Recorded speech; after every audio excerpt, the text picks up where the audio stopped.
kita nak tengok yang untuk 1 gram. Kalau kita nak tengok dekat website ni, untuk 1 gram, kita tengok yang 10 gram ni. Kita tengok yang 10 gram ni, okey. Kita bahagilah 10 ni. Harga dia akan kita nampaklah. Kita tengok 11.40 ke, 11.45 ke. Harga last 11.45 malam. Kita tengok yang 10 gram ni, kita akan tahulah 1 gram akan jatuh berapa ringgit. Okey. Tapi sekarang ni yang ini RM498, okey, menghampiri RM500.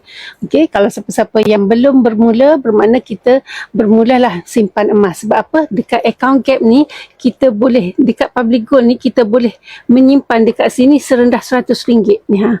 Ada RM100 kita dah boleh dah menabung. Okey, kalau kita ada RM100 kita dah boleh menyimpan emas. Dapat berapa? 0.2024 gram kalau RM100. Okey, macam ni kalau lepas raya ni kan anak-anak kita dapat duit raya. Okey, anak-anak kita dapat duit raya, bermakna kita bolehlah buka akaun emas.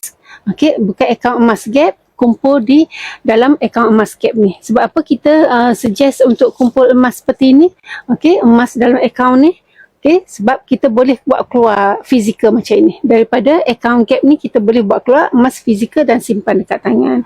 Okay, dalam akaun Gap ni kita boleh kumpul sedikit demi sedikit, minimum serendah RM100. Akaun Gap ni kita boleh kumpul gram emas sedikit demi sedikit. Bila dah banyak dekat sini dalam akaun Gap ni, kita pun bolehlah withdraw emas fizikal seperti ini.